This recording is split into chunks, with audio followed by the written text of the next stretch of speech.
Welcome back to the Already Dated podcast, where today we're back it up, back it up. Oh my god, a I fa- failure! I failed for the first time ever. This is unprecedented.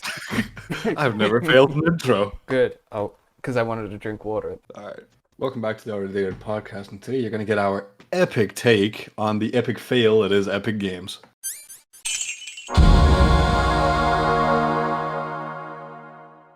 So, you wanted to have a healthy discussion about Epic Games. Yes, emphasis on healthy because I have no, I was gonna say I have the same opinion of the Epic Game Store that I do Microsoft, which is saying a lot due to how much we bash on Microsoft in this podcast. But no, because as much as we bash on Microsoft, I was gonna say I respect them, but I This don't is know. worse. Yes, this is worse. Okay. I actually minorly am going to praise slash non-bash Microsoft compared to these guys. Because yeah, as much as we bash Microsoft, they do quite a good things. Like Game Pass isn't my thing, but it's a brilliant system. Same with xCloud, and their focus on backwards compatibility compared to Sony and Nintendo was leagues ahead of any of them. Yeah. And they were the trailblazers in that, and then the other two companies were the ones that were always behind. Epic Games Store, though. Let me do a dramatic exhale. Yes, that sums up the mood, because I legit don't think I can say a single thing that I like about them. The fact that Fortnite is free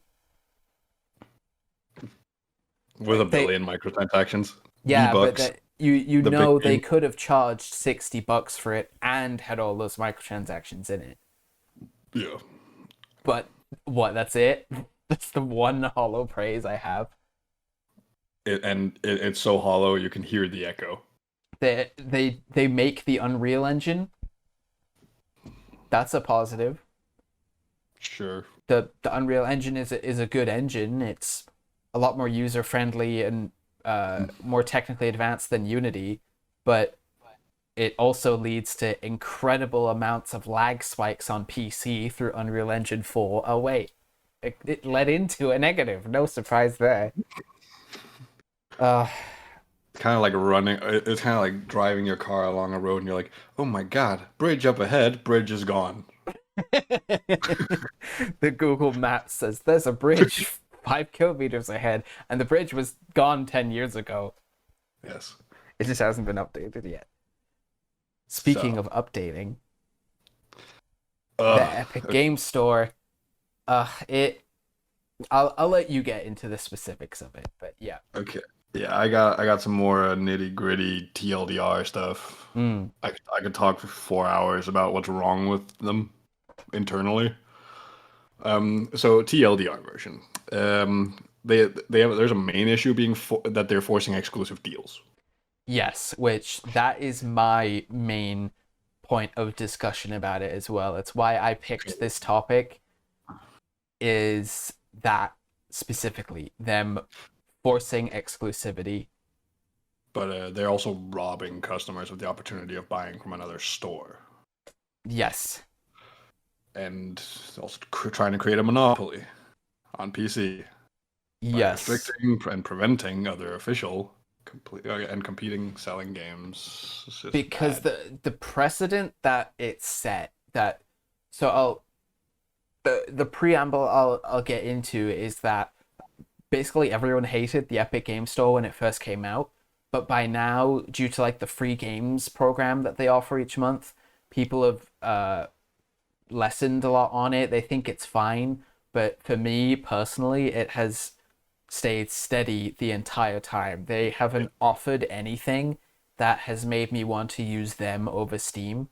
All they've done is just things that made them look worse, and the worst instance of it is them buying the exclusives, because like with the main example I can think of is there's There's one massive example, and then there's one that people don't really talk about, even though it's a massive game.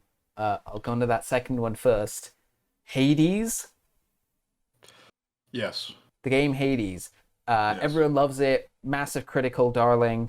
Was super well known because it was a studio that didn't crunch their employees and they made a fantastic game. Oh my god, that's possible. Whoa. You can treat your workers ethically and it'll turn into a good product? No. Yeah, that's Bobby Kotick and the freaking heads at Ubisoft going, "What? No, that's not true." Whoa. If we hire more employees, the game will be better, right? Imagine if we didn't lose half our employees because of sexual assault allegations. Or yeah, firing them the second your company records record profits. Yeah, that's also one. Hades. Yes. Critical darling. When it came out on Steam, but people don't really report about it. It came out on the Epic Game Store at least a year, but if not more beforehand, as an early access version.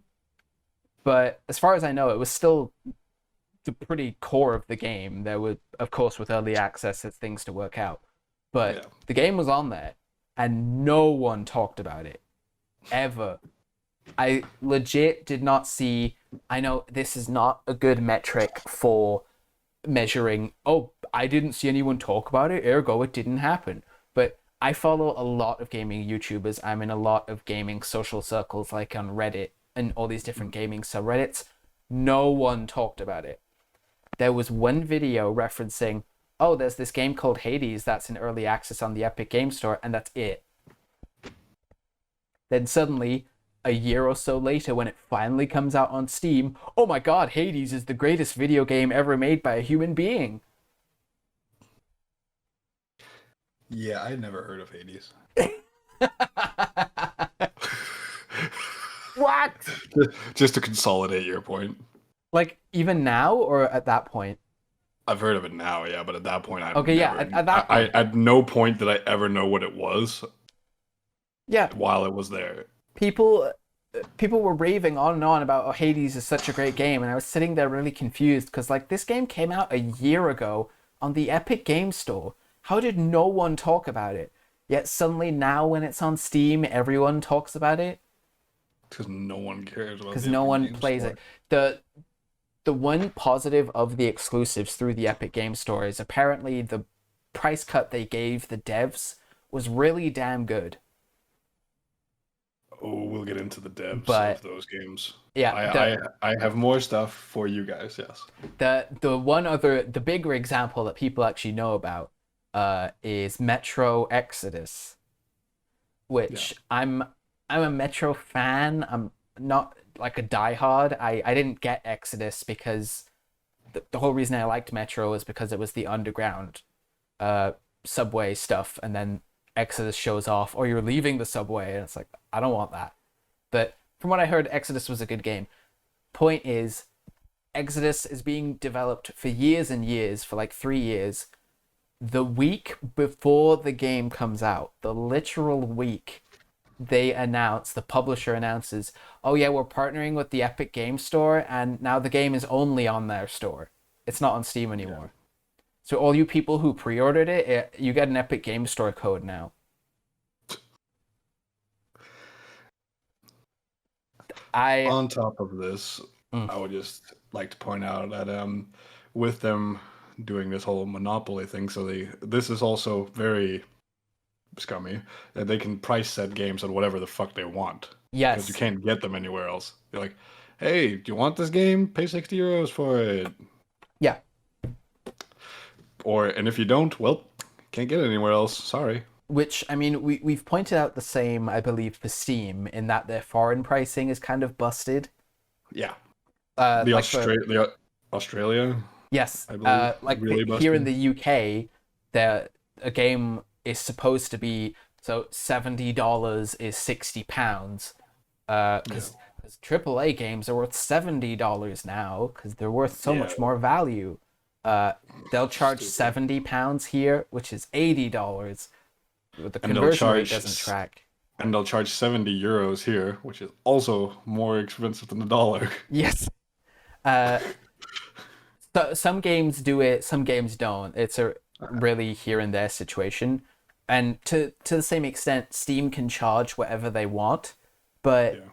when it's a new game, that's the amount they charge. Yeah, It's usually pretty consistent. they charge your standard AAA game price. But yeah, the one other thing with the Epic Game Store in that pricing is that I believe they don't have a refund system. They don't. No. I actually have a little list here, a Excel sheet, if you will, of there's 45 or there's 44 different points on here. And you said it was from a Reddit thread, right? This is from a Reddit thread where they compared a bunch of launchers. Mm. Like from Steam to Origin to Uplay, everything. I'll have to put it in and post on the screen so people can see it. Yeah, just pop it up on the screen. And then Steam by Valve. Of the 44 features, Steam is missing 4. Mm-hmm. Epic Games in total has 4, 5, 6, 7, 8, 9, 10, 11, 12 of 44 features. Of course. The refund policy is not one of them. Yes, which is the textbook thing whenever any PC launcher, because this is all PC specific. The Epic Game Store on console versus Epic Games on PC are two completely different worlds. Because on console, it's basically just, I have to use it to get into Fortnite, and that's it. Whereas on PC, it's everything. It's a whole separate launcher. You have to make a whole separate account for it, its own currency, its own storefront system, which has no refund option. Yeah. And the reason whenever any big company like Ubisoft, like Epic Games, like EA, like Bethesda did before they took it down because it was awful, whenever a big publisher or company makes a PC launcher of their own instead of Steam, that's them saying, we don't want to refund you. Yeah. They'll say, oh, it's to get a better cut because Valve takes 30%, which sometimes is true, but it's always with the caveat of, oh yeah, we don't have a refund policy. Yeah. Because we want to keep your money. Because Valve's refund system is actually good. Also, I'm going to say that Epic Games, they can push bad games and trick you into buying them. Yes. Because their storefront doesn't... One, they don't have a forum for anything of reviews. No. Because they believe that due to toxicity, and this is from an interview with Kotaku people, Epic Games Director of Publishing, Sergey Galyankin. I remember this. He said, okay, that's why we don't have forums on Epic Games Store, and we'll start with a ticketing system so gamers can message devs directly. When are they devs ever going to answer some fucking kid in Australia or Korea? Yeah. Because that's what devs are famous for doing. Devs in companies. Like an indie dev, sure. Like the guy who made Stardew Valley, he answers people's community questions all the time because it's just him. But the developers of Final Fantasy VII Remake, yeah, they're going to answer your support ticket. But little follow-up there. For the forums and other social media-like tools are a cornerstone of Steam, which is true. And it's a nice thing. You can kind of go through and see people's experiences with stuff, and it kind of informs a decision. The user reviews, especially, yeah. Yeah, but he said that they won't get this because not a single developer he talked to wanted forums and the toxicity it brings. Of course, you don't want people to mass shit talk your bad game as a developer. Yeah. So why would they say yes? Those are two different things. There's people who don't want to have reviews or comment system because they don't want their game shit on constantly. But then there's also people who do it for more nefarious reasons because maybe their game is actually bad and they just don't want to listen or have to face any consequences for it. And just not leave any bad reviews on it so other people buy it. Anyways. Yeah, as you said, dupe people into it. Yeah, but also the best thing here is these devs would be preferring to interact with communities on their own terms on platforms like Reddit and Discord. On Discord. Yeah, Yes, sure. and that's why we won't have forums on Epic Game Store, and we'll start with a ticketing system. So dumb. And another one in there is that they actually do have a system for reviews, but the devs have to opt into it. Of course. Out of the words of the CEO Tim Sweeney, Tim Weenie, it's really close, guys. Yeah, they will have Tim an opt-in Sweeney's review just system that developers and publishers can have full control over user reviews. So you write a bad review, they just exit. Yep. So, oh my God, this game has 100% positive review rate? Wow. Which those two things go mysteriously hand in hand, where you can have a game that doesn't allow negative reviews and you have a storefront that doesn't allow refunds. So you it's buy the almost bad like, game. yeah, when you buy a bad game for full price and there's nowhere that says it's a bad game, and now you can't refund it, so they get to keep your money because you're a sucker. Under false advertising, by the way. Ugh. False advertising never goes through, though. People tried to do that for No Man's Sky, if you remember. Yeah, oh my God. No Man's Sky, that was a situation. No Man's Sky is a whole other episode. If I honestly Honestly, had anything to say about No Man's Sky, which I don't. neither do I. I've never played it. I just know I've the history of it. I've I've played it. It's fine. Each time it gets updated, I think, oh, it's really cool they added that. But then there's like no story or anything that like really there's no real gameplay loop to get into. And then you wait for the next update and see if that one adds it. But yeah, people have covered No Man's Sky's history and stuff. But also with this opt-in system, he notes that this aims to counteract review bombing and other gaming the system type issues. People aren't out to get games. Gaming the system. Yep, and that tends to plague reviews by our user reviews. How many games do you think have been gamed by the system by millions to fucking say your game sucks? Like the only time people ever review bomb anymore, like when for example Fallout 76, when it gets review bombed because it introduces its own ass subscription service.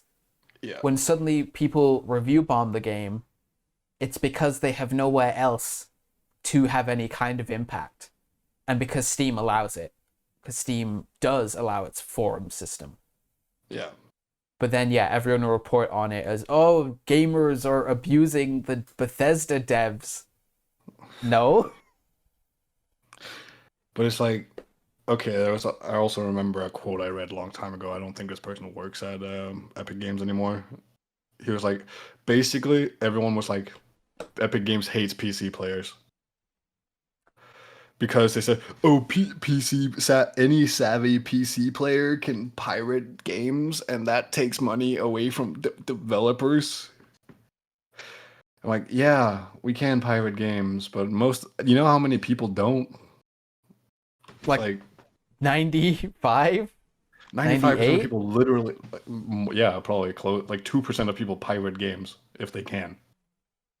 And that's the point of if they can, because a lot of the time, to bring in the discussion of modding again, or DLCs, or... Oh yeah, they have no modding like support either. They have no modding support, they have no DLCs, they have potentially no online. Yep.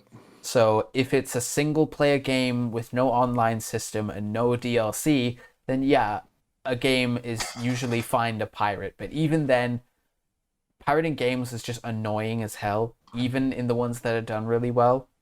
So that's why Steam is so good. It's because there's that famous quote from the Lord Gaben where he says that piracy is a systems problem. It's a convenience thing.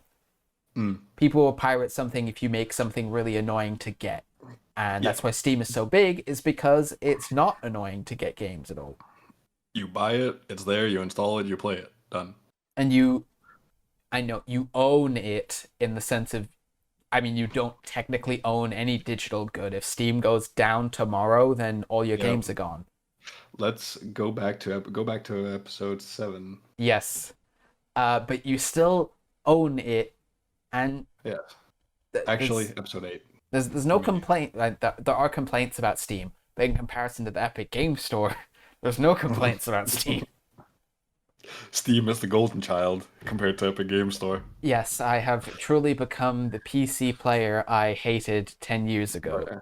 But hey, in the case of Steam versus Epic Game Store, Epic Game Store is the drug-riddled brother who never got anywhere with his life, who's still in his hometown. Steam is the child who went on to become a doctor and the greatest in his field, winning awards. But I don't want to go into personal attacks because you mentioned Mr. Tim Sweeney, but one of the reasons I truly hate Epic so much is because of the front it puts on. Yeah. It puts on this front of we're for PC gamers. We're not like that scummy company Valve. We actually care about you. And then they proceed to not have a refund or review system. Yeah, did you know that Fuck like 10 you. We years care about you though. I think it was 10 years ago, maybe more, when they were breaking into PC, right? They said Microsoft was evil. This is from a podcast Tim Sweeney was on. All right. It says, we sit down with Epic Games founder Tim Sweeney to discuss his concerns about Windows 10 becoming a walled garden that could essentially cut competing online stores like Good Old Games, Origin, Battle.net, Steam, and Epic's own game launcher completely out of the picture. Yeah, who Because would of do exclusive that? games. And now, wait a minute. You're doing the same thing. Yeah, what is Epic Games Store most known for doing? The walled garden. Oh my god, Microsoft is going to make a storefront where they have exclusive games on it? Who would do that? So let's make the Epic Game Store where we have exclusive games on it. Also, here's the biggest fucking fuck you that can happen to you on Epic Games Launcher. If you're banned in one of their games, you're banned completely from your account. You can't play any of your other games on it. Really? I never knew that. What? Yeah, if you're a Fortnite player and you have like maybe 5 other games on Epic Games, if you get banned in Fortnite, you can't play any games on your account. Which I know to some extent Steam has something similar in that if you get like accused of hacking in CS:GO or something, there's certain things you can't do anymore. Yeah. Like I don't think you can play like if you get hacked in shooters. If you cheat in Counter-Strike, for example, you can't then now play any multiplayer mode of any other Valve game. Yeah. But I think even then they may have changed that by now. But you can play the games in your account. But fully locking people out of the launcher from their banned account. It gets worse as it goes along, doesn't it? Oh, I have a whole thing about them breaking the law in the EU. No, potentially breaking the law in the EU. Yeah. For this type of stuff, you have to tread somewhat lightly by using the word allegedly all over the place. Okay, allegedly they could. I'm not saying they are, but I'm saying they could be by the way they phrase their terms of service. But it's because the GDPR law in the EU is about personal data. You are not allowed to share anyone's personal data without them consenting to it. No, that's why, especially in the UK when they first introduced it, every single company ever that you were registered with would send you an email that says, "We value your privacy. Click here to agree so we can steal your data." And everyone says yes. But they by that, and by doing that, they get around it. Yes. But for example, but they have to do that. That's the law now. Yeah. But since it's a US company, you never know, whatever. They don't have the same law over there. True, yeah. They don't have to follow the same. Yeah, but because if they're selling anything in the EU under EU whatever, EU jurisdiction, if they're selling they have to follow the GDPR law. Yeah. And this is just the first 2 points of their one part of their terms of service. We store personal information as long as we reasonably need to fulfill the purposes of which it was collected. We may share or provide you with opportunities to share information. Okay, so they provide you with opportunities to share information about you. Of course. The second point is where it gets a little bit foggy for me. And where it kind of like, alleged. We may share personal information we collect within our family companies. We also will share information with service providers that platform services on our behalf and under our instruction.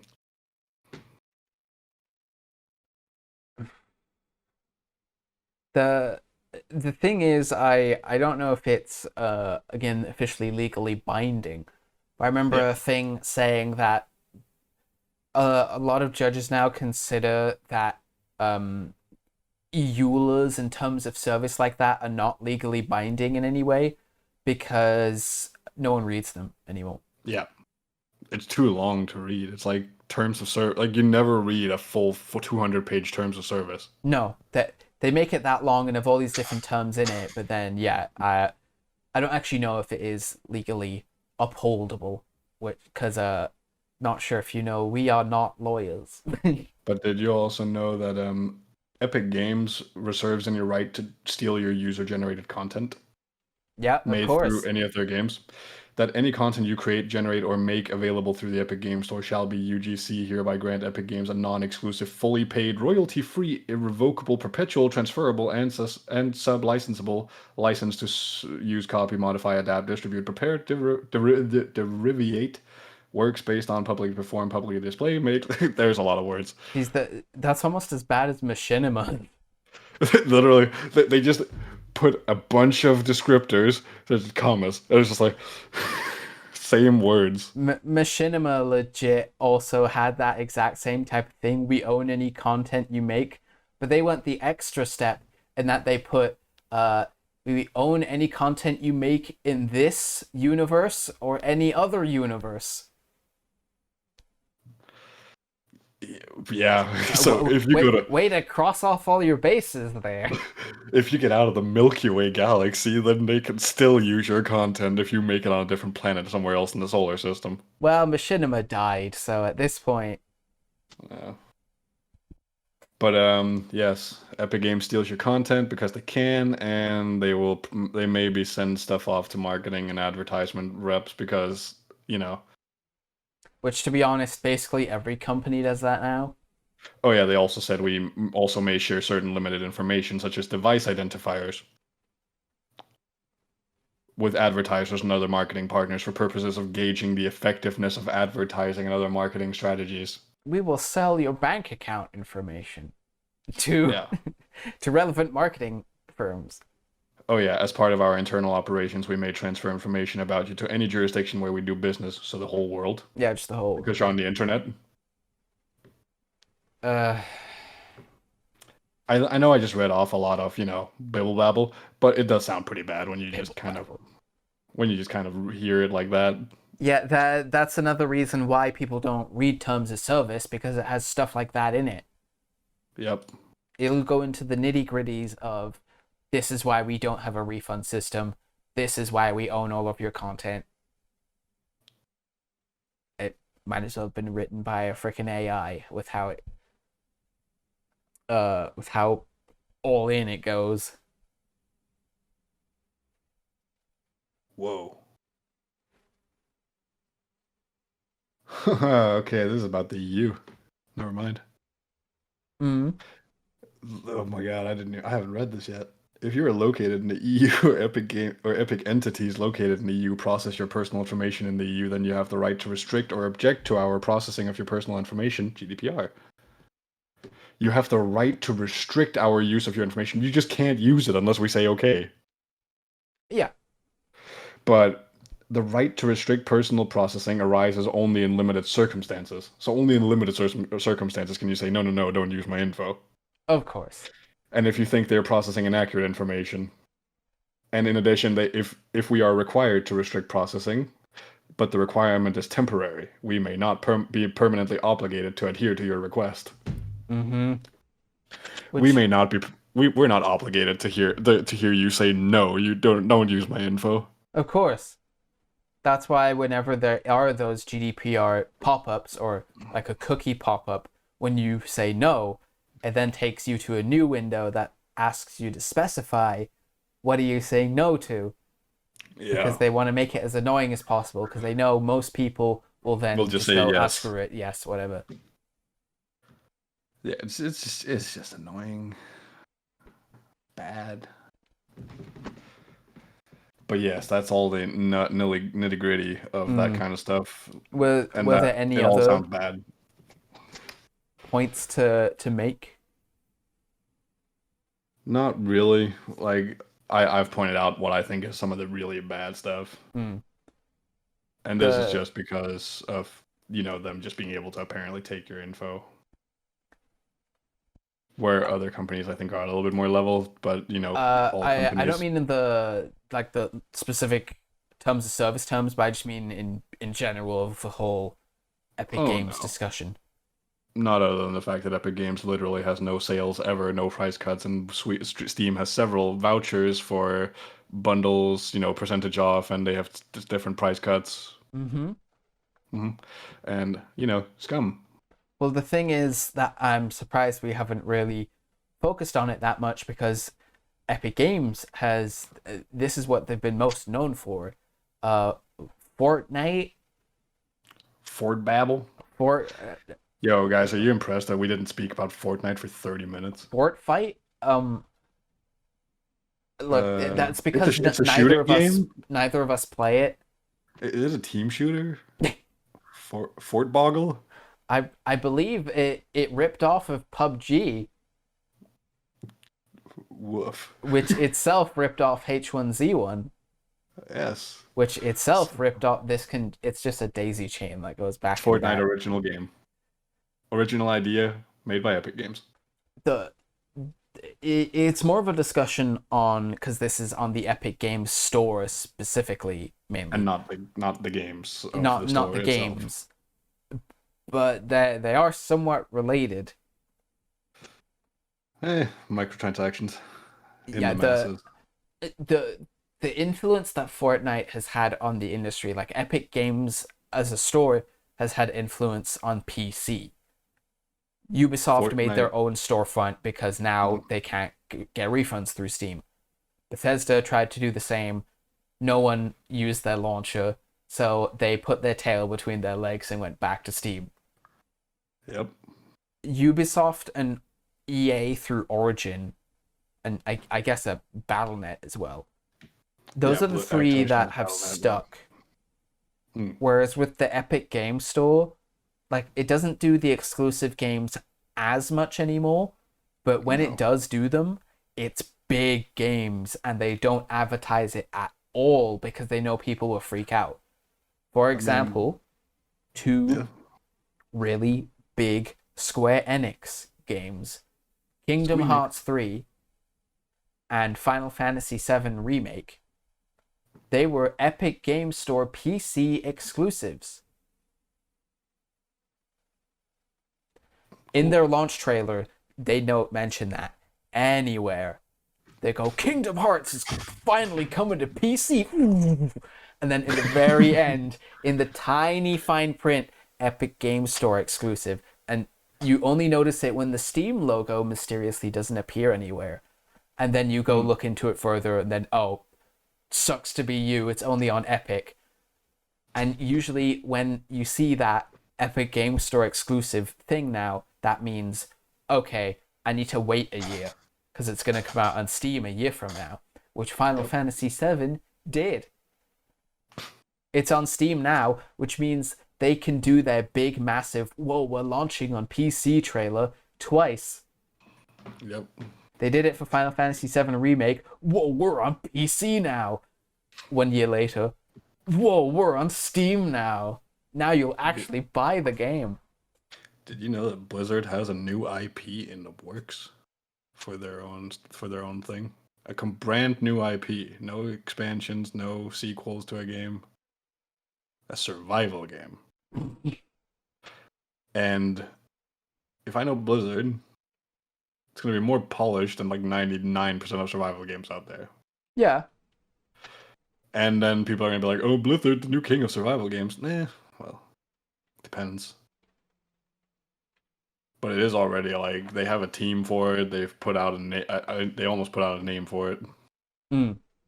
So that's going to be a big thing for their new exclusive. Because Blizzard ain't ever outsourcing any of their shit. Sorry, I was just checking to see if Kingdom Hearts is on Steam. No. So you can get the whole Kingdom Hearts series on PC, but through the Epic Game Store, and it still hasn't come over. It's a true exclusive. It's hot. Mm. I don't know if there's much more to say. It feels like Well, there is. It feels like there's more to say, but I I get have four questions. I have four yes, questions for you, actually. good old discussion questions. Yes. Yes. Okay, a little bit of summary for you guys. Mm. Okay, so is the Epic Games exclusives, which is also spawning other companies to do the same thing, is that going to bring a console wars type thing to PC? Not exclusively because of them, but because others are going to do it as well. So you're going to be stuck. But this is not the same that you don't have to buy another console. Obviously, you just have to have like Yeah. seven. You just have to have seven launchers on your computer because you have seven different games. They did Epic Game Store very much did set the precedent by doing that. There were games that you could only get through like the Microsoft Store, but those were Yeah, Microsoft exclusive games. they yeah made by Microsoft. Yeah, Yeah, not taking on other developers and then selling their exactly. games That's exclusively through your own thing. that is the big difference. That Yeah, Microsoft developed those games, so it makes sense. yeah. Epic Games, they're just taking existing other companies' games and just saying, "We own them now. Come to us." Yeah, they're like Like if it's your new ours. Unreal Tournament game, then yeah, sure. Of course that's an Epic Game Store exclusive. If it's Fortnite, yeah, sure, why not? And this is just a question for the general masses because I feel like we've been over this fairly liberally.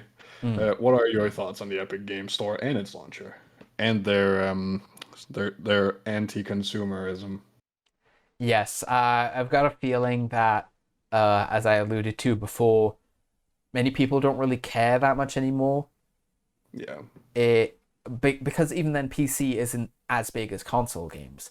So when you see as a console gamer people on PC saying I can't play this game on Steam, they just say just download the Epic launcher then. there's like, But no, we have PC, no, it's we the have PS, principle. we have PS, we have Xbox. Fuck you guys. Our exclusives are better. No, our exclusives are better. By the way, Sony's exclusives are better. Yes. just in case you got any illusions from the praising Microsoft in the beginning. Yes. And do you think Epic Games is attempting to trick customers into buying games that are inherently bad by removing bad reviews from the games? To give them credit, no. Or is it because they're toxic reviews? Because I gamers band together in the hundreds of thousands to game the system and make a developer crash and burn on a game. I don't think they're doing a hoodwink situation where they put out like Steam asset flip games on Yeah, the Epic Game Store and then like that they're not doing a complete fool thing. They're not saying this is but Kingdom they're Hearts 3 and then you download yeah. it and it's Well, some fake no, game.